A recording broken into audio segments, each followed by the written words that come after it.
All of you. This is Game On and I am Meha Bhardwaj Alter. It was completely one-way traffic in the first semi-final at the Wankhede Stadium in Mumbai, where Virat Kohli created history by going past his idol Sachin Tendulkar, scoring his 50th ODI century with the Master Blaster watching him as he broke his record. The moment will be etched in the history books forever. Jamie Alter joins us from outside the Wankhede Stadium. Vedam Jaishankar is joining us from Bengaluru. Let me go straight to Jamie then and tell him how envious I am of you right now that you are there and we are not. Number one, for starters. Number two, how many records did he break of Sachin Tendulkar's on his way to getting that 50th ODI 100? He broke that record. He broke maximum number of runs scored in a single edition. He broke, 8 50-plus scores in a World Cup. Sachin Tendulkar had that. Sachin must be like, kya ho raha hai? How does he break 3 of my records back to back? But what an incredible innings, Jamie. You're going to have to excuse me because I have, in my hurry to get, it's a very long walk from the media box to the gate. I've forgotten to get my noise cancelling earphones. So just bear with me. I think it's one of those days where people will bear with everything. Look, I mean, we've discussed, is there a man for the occasion? Then it is Virat Kohli.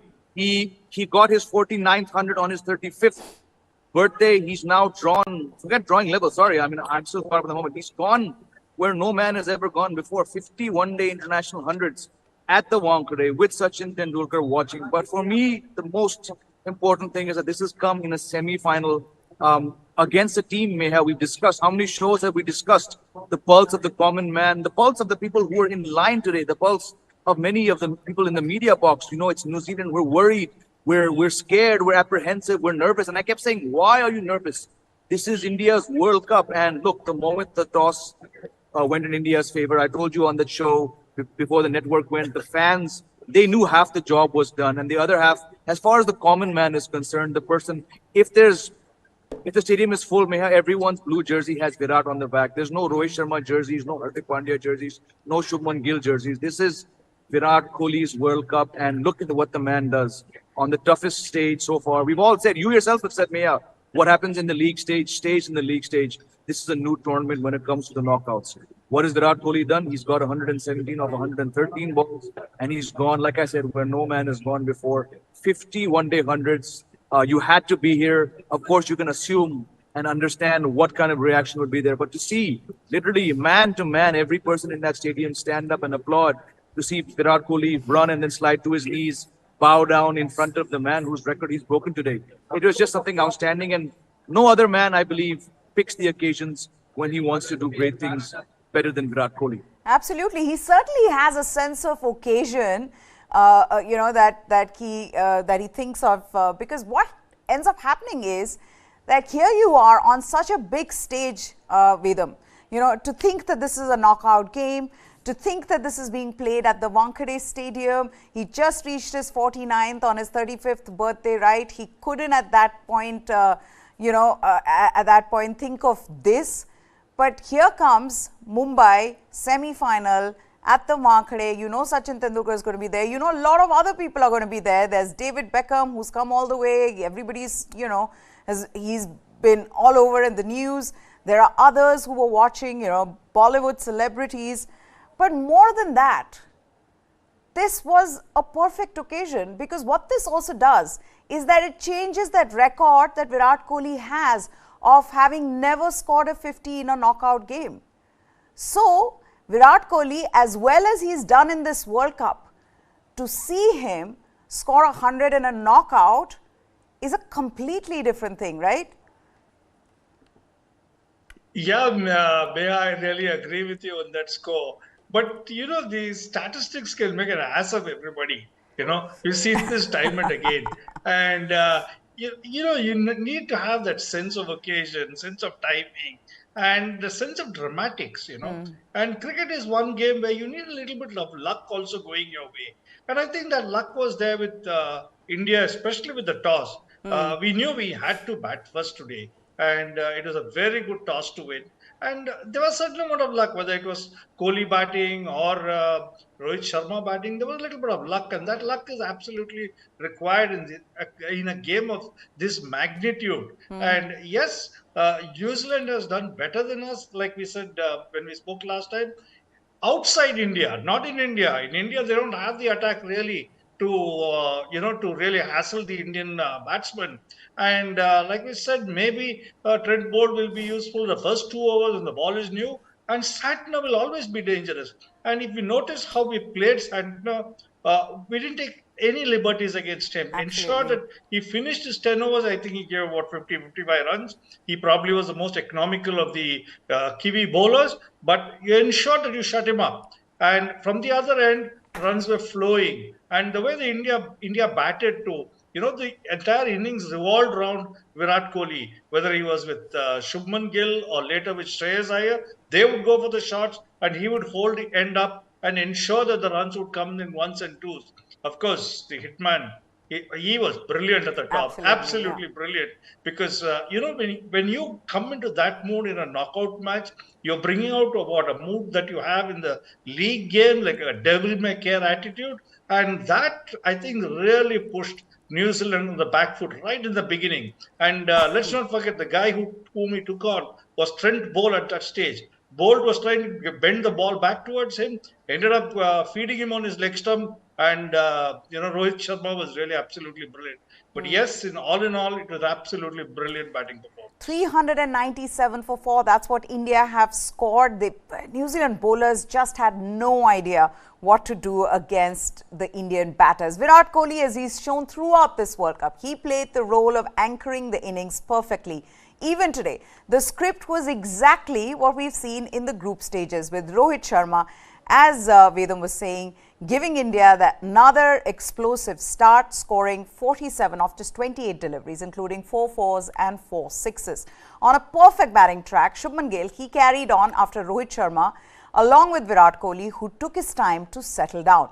Kohli, as he was trying to settle down, Shubman Gill, he scored 79 before he started cramping. So he went back to the pavilion, retired hurt. Shreyas Iyer, the centurion from the last game, joined Virat Kohli. And Kohli himself, he went past his 8th 50-plus score in the World Cup, which was the first Sachin record that he broke. Sachin had 7 50-plus scores in 2003 World Cup. What was even more incredible was that yet again, Kohli ran 60% of his runs and scored his first 50 in a knockout. Then Kohli went past Sachin Tendulkar, scoring 674 runs overall in this World Cup, which is the most by any batter in a single edition of a World Cup. Sachin had scored 673 runs in 2003 World Cup. As Virat Kohli went about breaking records one after the other, at no point did New Zealand bowlers cause any trouble to him or to Shreyas Iyer, who had powered to his 4th consecutive 50 of the World Cup. Virat at one point was cramping. So his physio, he ran out, tried to treat him, but Virat on 92 had a job to do. He wanted to get that 50th, that record out of the way, and that's exactly what he did.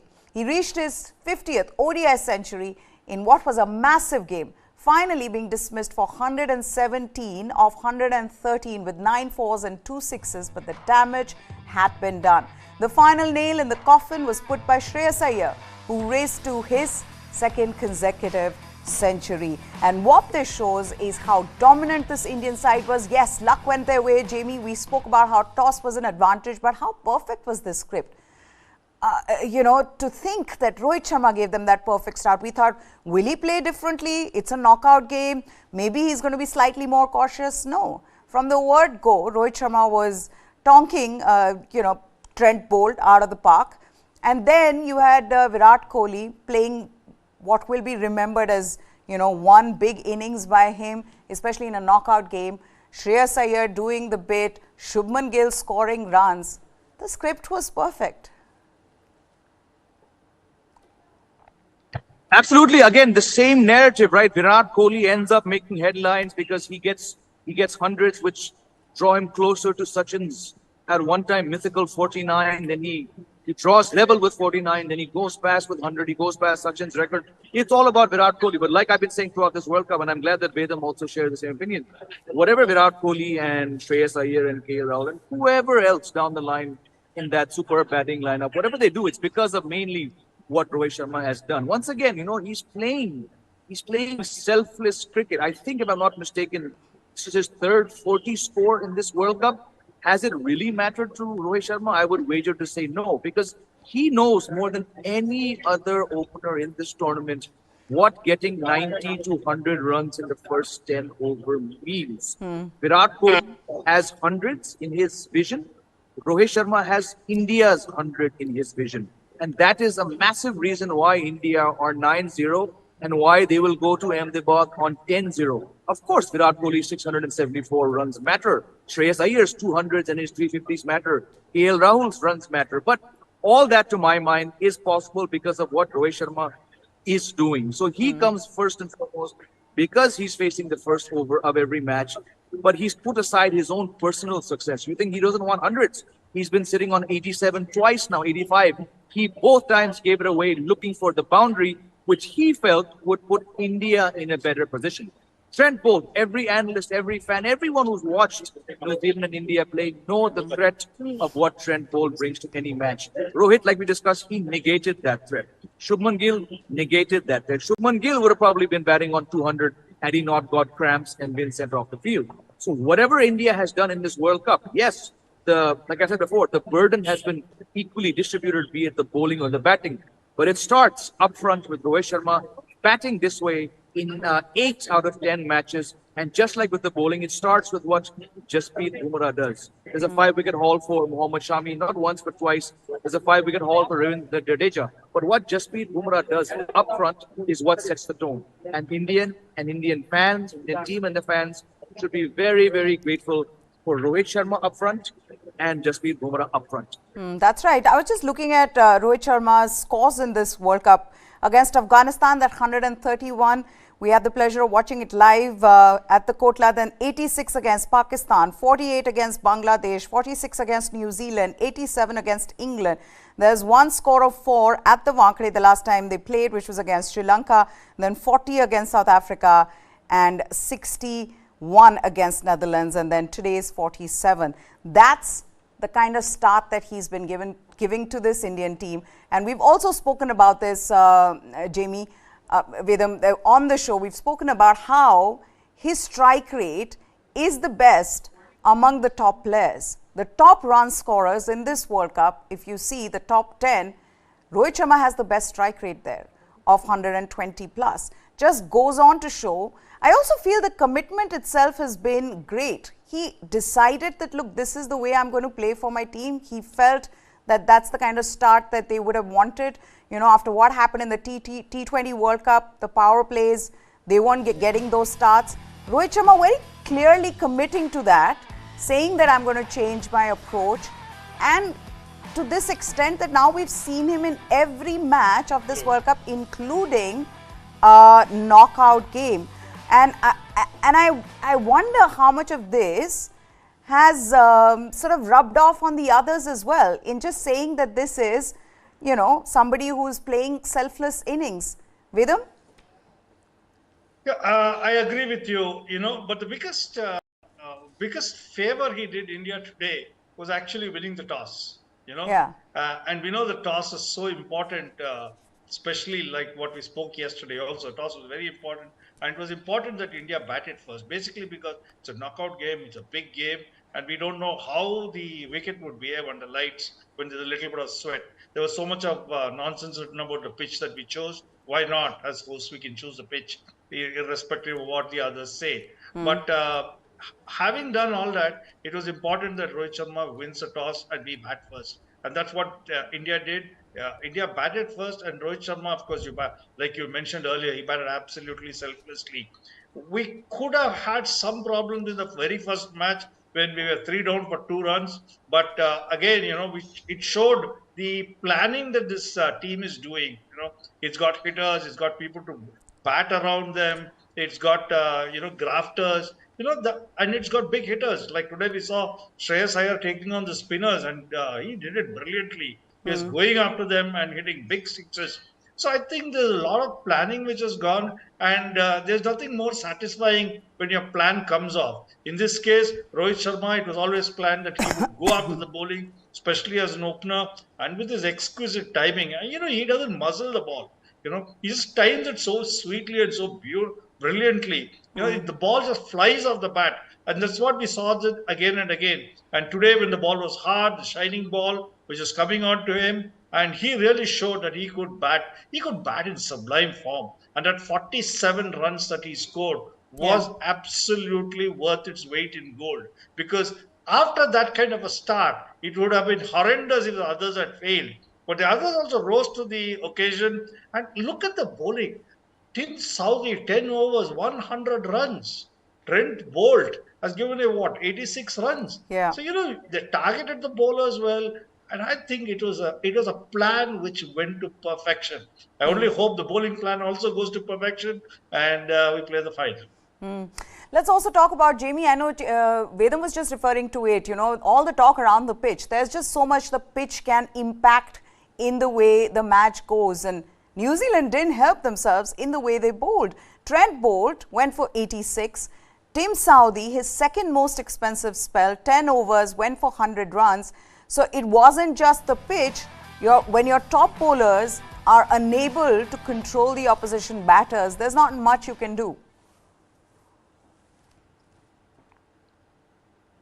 Yeah, looking back to what we discussed in the afternoon in the preview show, it almost seems like that was just a distraction by the Indian team to try and send New Zealand down some other alley, because where was it slow and low? Where was it drier? New Zealand also had three very capable spinners.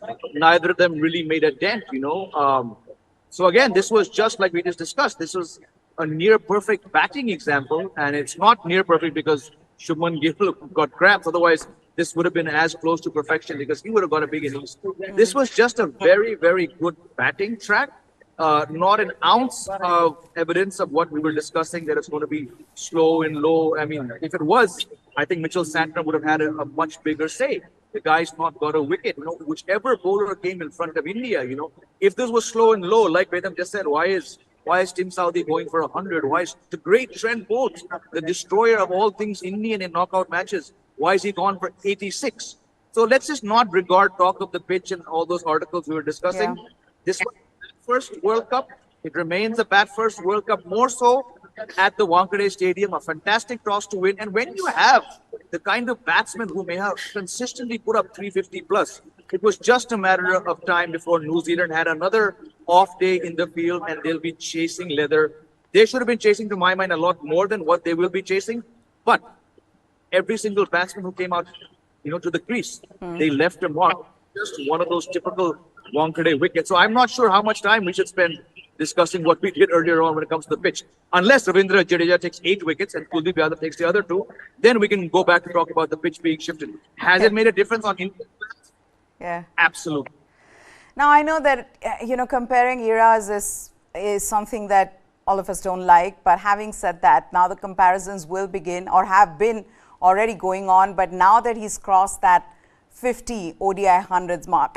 And also, Vedam, to think that he's done this in 279 innings. Sachin Tendulkar's 49 ODI hundreds came in 452 innings. Some people will say 2 new balls, there is no reverse swing anymore that you see. So all of that, bats are different. I get all of that. But where would, in the pantheon of greats, where would Virat Kohli be when it comes to ODI cricket? He would be absolutely at the top. There is no doubt about it, because the batting he has brought in, it's revolutionary. The fitness that he has brought in, the technique that he has brought in, the ideas that he has brought in. Sachin actually had to be convinced about a lot of things. Sachin was talent, absolute talent. There's no doubt about it. He was absolute talent. But I know for a fact that many things he had to be convinced would work for him. But Virat, you look right from the beginning, the way he has gone about, whether it's a question of his fitness, whether it's a question of his diet, the hunger that he has shown and the hunger he's had, even when he was out of form, it was just a question of time before he could get back into form. We knew that he had the ability, He had the hunger, and sometimes things go wrong for you, and that's what the short spell that he had. He was not really getting the runs. But look at the drive the batsman has got. Look at Yeah. the drive the guy. I don't think anybody, certainly in Indian cricket, we've not seen anybody with this kind of hunger and with this kind of drive.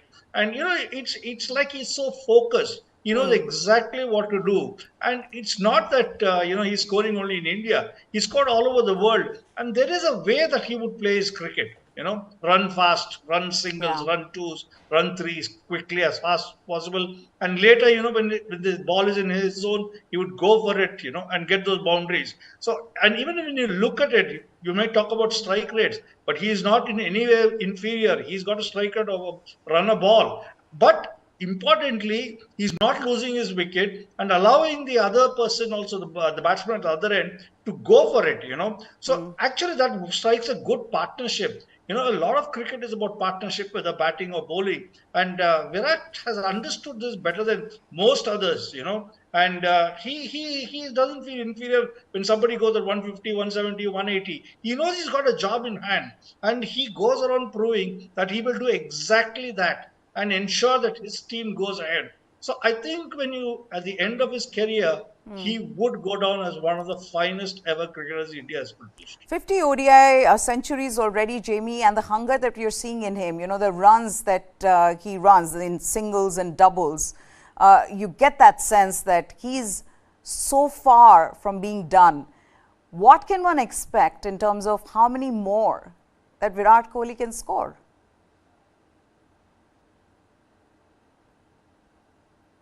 You have to unmute yourself. You have to unmute yourself. Unmute yourself. I think you asked me something about the singles and doubles. I'll just pick up on what Vedam said.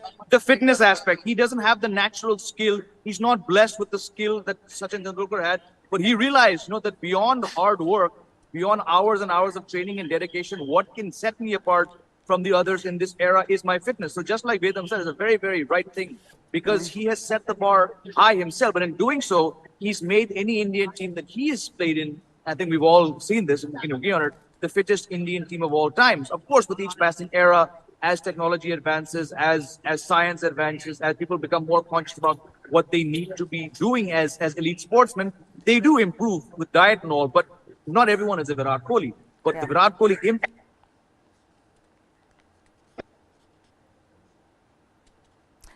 Okay, I think we've lost the connection with Jamie. I will try to reconnect, but this is what Sachin Tendulkar, his idol, whose record he broke, had to say about Virat Kohli reaching his 50th century. He says, "First time I met you in the Indian dressing room, you were pranked by other teammates into touching my feet. I couldn't stop laughing that day, but soon you touched my heart with your passion and skill. I'm so happy that that young boy has grown into a Virat player. I couldn't be happier that an Indian broke my record, and to do it on the biggest stage in the World Cup semi-final and at my home ground is the icing on the cake." We've been talking about how Virat Kohli understands and has a sense of occasion. He also relishes playing under pressure. While a lot of players, sportsmen, Vedam, they sort of run away from pressure at times. They don't want to or collapse under pressure. Here is one champion in Virat Kohli. He loves the pressure. That's the reason when they are chasing, he's been so impactful for this Indian team. And yet again, on a big stage, as I've been saying, to have this kind of a knock, at no point did he look like he was nervous or he was not in control, which is another gift to have, to really relish batting in pressure situations. Yes, actually, he soaked up the pressure like nobody else, and this is one of the hallmarks of his career. The way he soaks up pressure, and that comes out again and again and again when he is batting. And I don't think anybody else has enjoyed. There were previous Indian teams where actually the captain would win the toss and straight away opt to bat first. But Virat made chasing, it a sort of a fine art. I don't think anybody else has relished chasing a target like he does. And I think that's because he's got a clear mind of how to go about it. He's got the talent and he knows how to go about it. And the way he has done it time and again, I mean, he's become the master of the chase, really. Everybody calls him the master of the chase. But today, what we saw is he's actually chased a target, the 50th 100. And the way he batted, he didn't drag this team down. He ensured that the scoring rate was good as usual. And this is, I mean, what we're looking at is actually a legend in the making, a master class batsman. And, we are very lucky that so immediately after Sachin Tendulkar, we've got to see another master of the act. And, the way he batted today, I mean, it's absolutely brilliant. Everybody was talking about the 50th 100. Would he get it? Should he get it? He almost got it in Bangalore, but then, he got out, played on. That's what I said. You need a little bit of luck also. But today, the way he went on, he was so focused and so sure of what he was going to do. And the way he got it, absolutely brilliant. And yes, he set the bar very high, like Jamie said, and he is in a different orbit, really. How surprised, disappointed were you, Jamie, to not see any fight from New Zealand? Like, there was no plan B, plan C, as Indian batters were sort of going about their innings. You didn't feel like New Zealand could do anything to come back into the game. Jamie, could you hear me?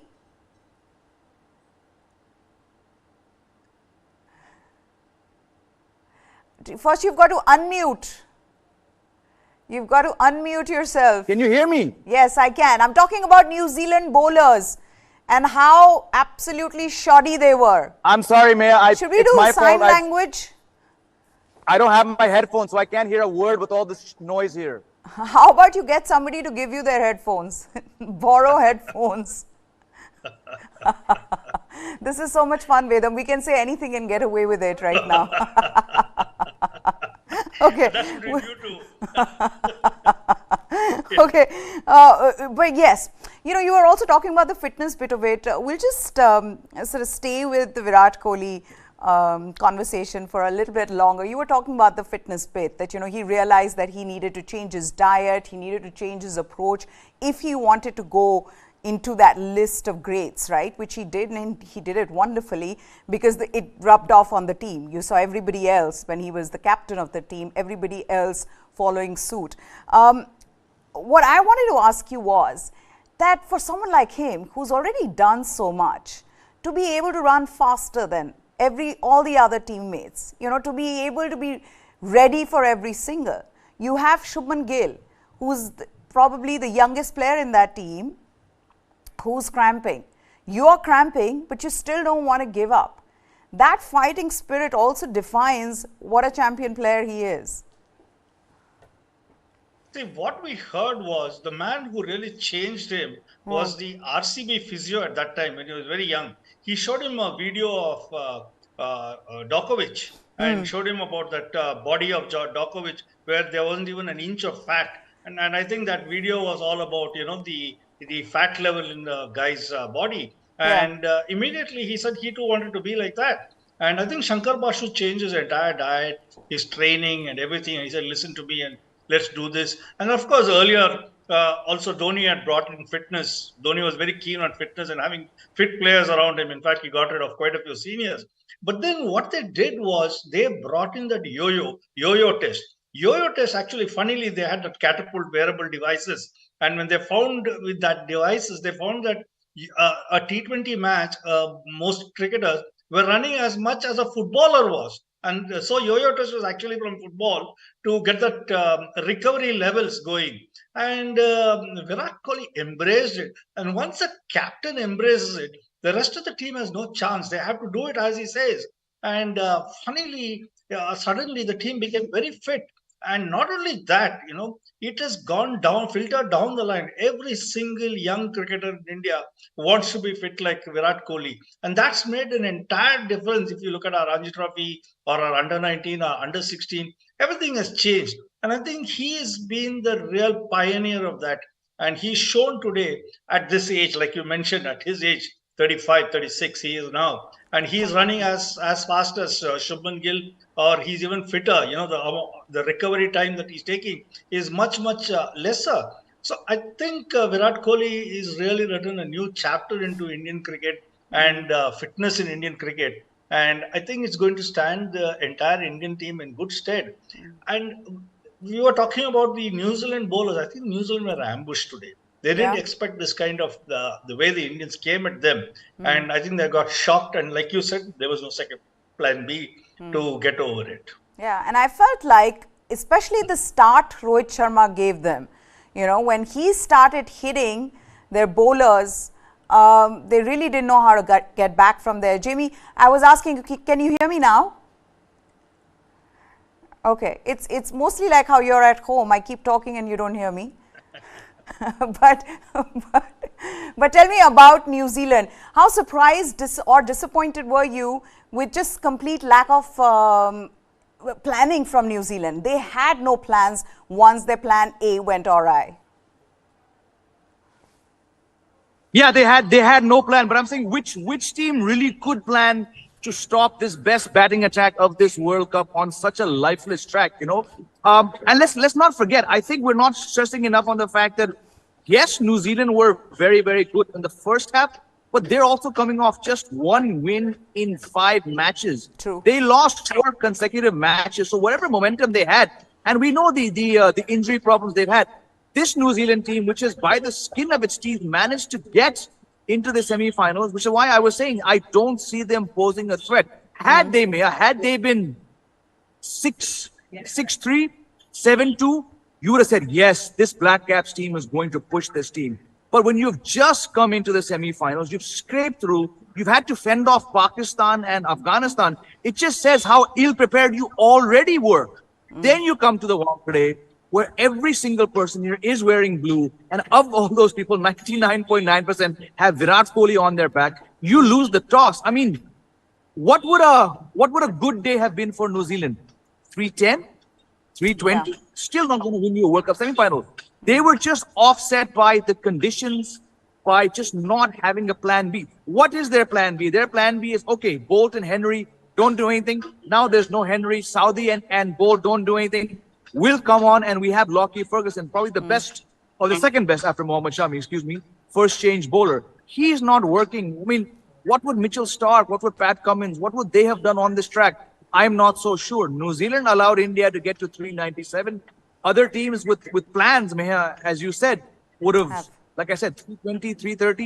Yeah. How do you stop this team? How do you stop Rohit Sharma? I cannot stress enough on the value of what that man is doing in giving starts, New Zealand would have been worse off had Shubman Gill not walked off with cramps. He could have had 200 to his name, Meha. This was just one of those days, one of those decks, one of those tosses. New Zealand literally had no chance of doing once that start by the openers. Yeah, because I remember Wasim Akram had said this in one of the shows where he spoke about India's bowling attack, Vedam, and he said, if Bumrah doesn't get you, Siraj will. If Siraj doesn't get you, Shami will. If Shami doesn't, then Jadeja.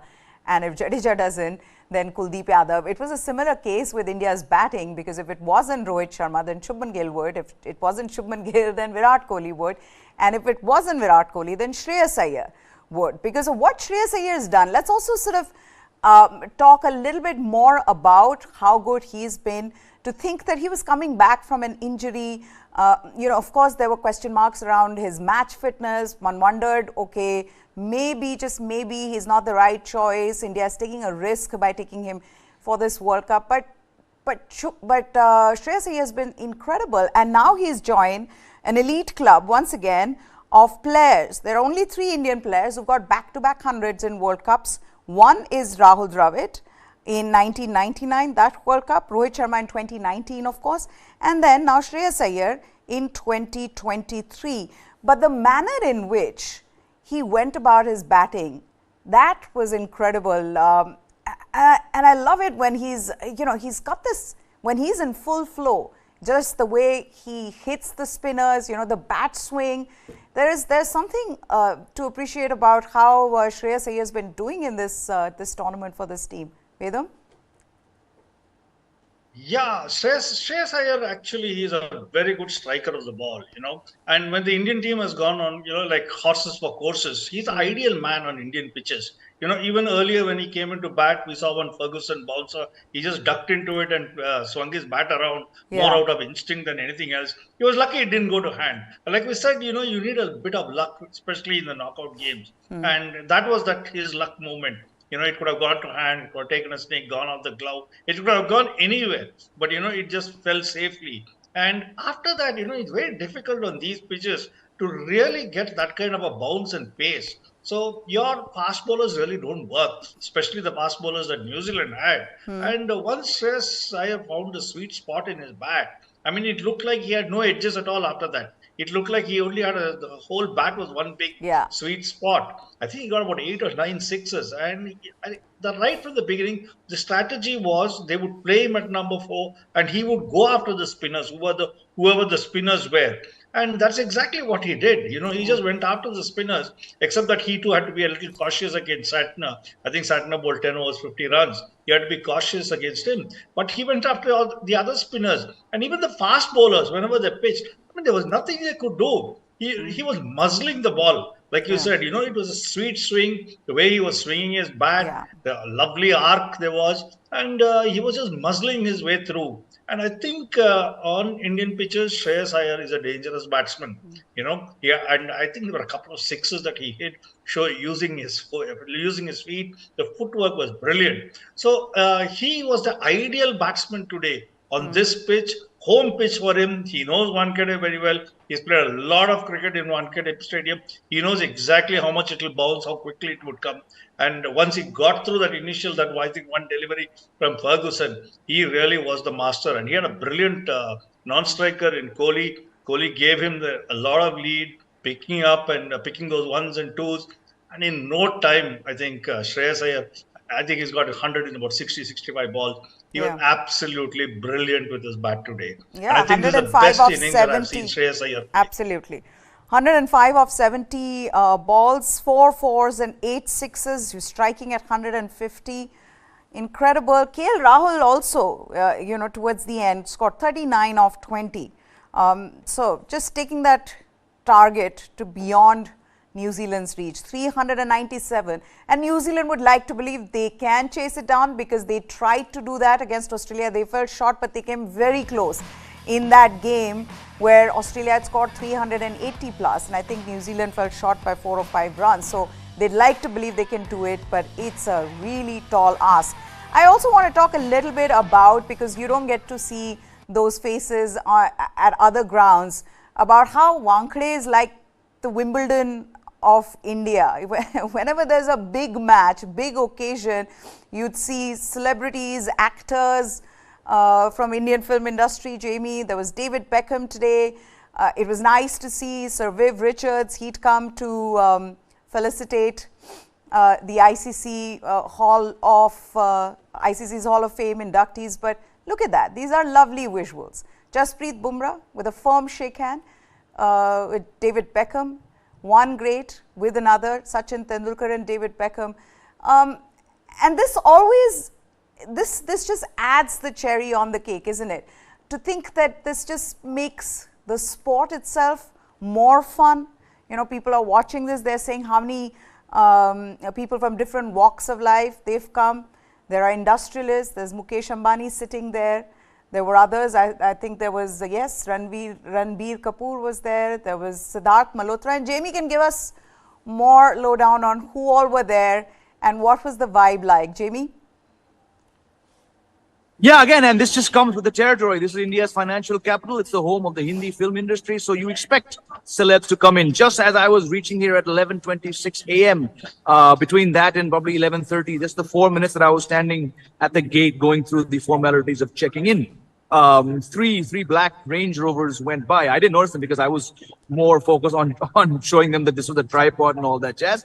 But 3-4 guys around me saying, "Arey, dekho, koi celebrity aaya hoga, you know. And I turned around and then I saw these three black window tinted Range Rovers go by. It could have been Shahid Kapoor, it could have been Abhishek Bachchan, it could have been any one of these celebrities, because that is what you get, you know, when you're playing an IPL match, let's be honest, or an India match at the Wankhede. It adds that vibe. I mean, for a generation, memories of all those stars celebrating India's World Cup win in 2011 right here, and the fans and the parade, everyone becoming one as they walk down Marine Drive. It just adds that element, which is why we've talked about Eden Gardens, its charm. Chinnaswamy Stadium, my gosh, I've covered a lot of epic matches there. You know, Chipok, M. Chidambaram has its own charm. But what you get when you're playing at the Wankhede, with its fortress-like feeling, with its entry point, the easy access, the celebrity quotient, and then just being India's, to my mind, India's best world-class stadium overall in terms of access and getting around. It just says, you know, what a theater, what a spectacle matches become here. So, but for me, you know, just going back to what you were talking about in New Zealand, when you're in the press box, Vedam and you both know about it, you can always look down and see the mood. Every passing shot that went over the fielders' heads, Meha, and went by them. I looked at Mitchell Santner, I looked at Glenn Phillips, I looked at, I think for a while, Mark Chapman was on the field for a while. Huh. You're the closest. You just look at their body language.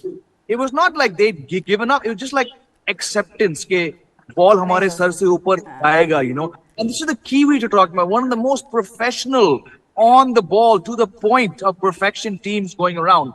So just to contrast, you know, the David Beckham talk, and every time the cameras pan to Sachin, the cheers, and then to imagine these poor 11 guys in the middle of this cauldron. There were 2 Black Caps jerseys I spotted, Meha. So just, you know, spare a thought for them. When you ask me about the lack of plan, what could they have done? They don't have the traveling Barmy Army number of fans. They don't have the traveling Australia number of fans. And then looking at Chapman, Mitchell Santner and Glenn Phillips, just dejected. I think that's the story of the evening. Yeah, that's your love for the Black Caps talking, with the number of jerseys you have of that team. And what's not to like about that team? I mean, when you have a captain like Kane Williamson, who constantly puts his team ahead of himself, it's a wonderful team. But unfortunately, it's also been India's bogey team. So I'm more than happy that today India have tonked them around and have scored 397 for 4. These are now fans from outside the Wankhede Stadium. Vedam, I'm going to come to you. Fans from outside the Wankhede Stadium, and they are celebrating Virat Kohli's 50th ODI century. Listen in. Very happy that Virat is scored 100 and he broke the Sachin's record. And actually, I'm a diehard fan of Virat Kohli. Unfortunately, I didn't got tickets. I'm waiting from morning 10 o'clock here. Yeah, on November 2nd also we came to buy a ticket, but there is no chance. But we're enjoying here on the Marine Lines with this crowd, and we are so happy that the India scored 399 and finally the India will win. The second thing that we have to speak about Virat sir's century. Actually, we felt very bad that Sachin sir record was broken, but we all are very happy that record was broken by our Virat Kohli. आज का जिस तरह से inning है तो हमको पूरा एकदम कॉन्फिडेंस है कि आज का मैच हम लोग को जीतना मांगता है, क्योंकि 2019 का जो सेमीफाइनल था उसमें बहुतों का दिल टूटा है, क्योंकि वो महेंद्र सिंह धोनी का लास्ट सेमीफाइनल वर्ल्ड कप था, तो उसमें हम लोग को जीतना था लेकिन नहीं जीत पाया अनफॉर्चुनेटली। लेकिन इस बार हम लोग को जीत मांगता है, जिस तरह से विराट का परफॉर्म और जो रोहित स्टार्ट करके दिया उसको, तो अभी बस एक ही बात है कि जो शमी, सिराज, बुमराह और रविंद्र जडेजा, कुलदीप यादव है, इन लोग की बॉलिंग परफॉर्मेंस को देखना। इन लोग अच्छे से अगर परफॉर्म करते तो हम लोग एकदम विन करेंगे, और रिकॉर्ड एकदम से जो भी बदला है हमारा 2019 का जो बदला इस साल पूरा होएगा और होएगा। Okay, Vedam, now tell me what was it that you wanted to say?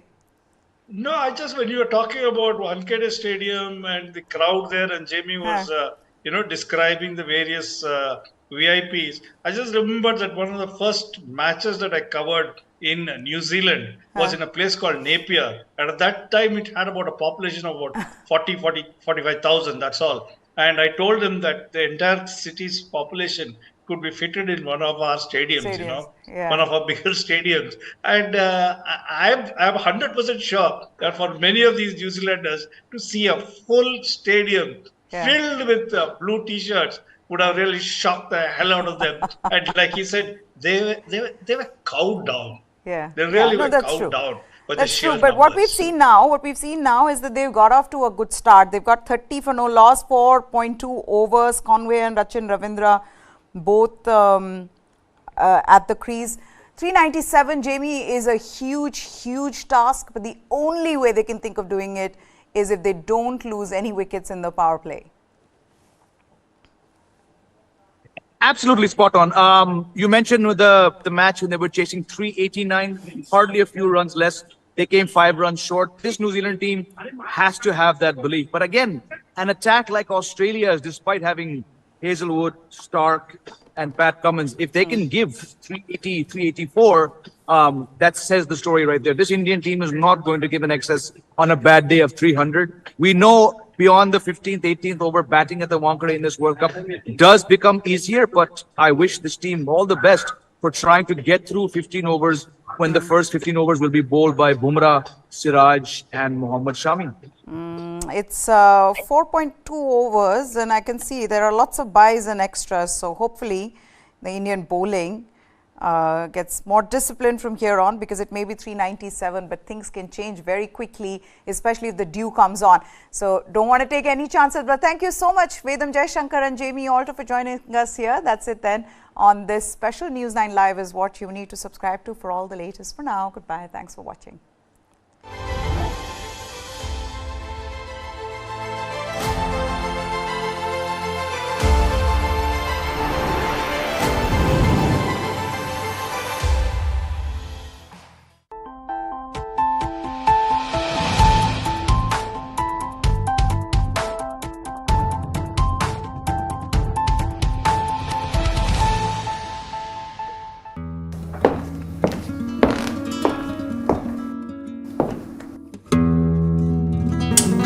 Hello everyone, Namaskar. I'm music composer Ricky Cage.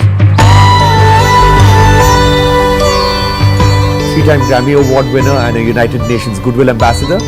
And you're watching me on First Person on News 9 Plus.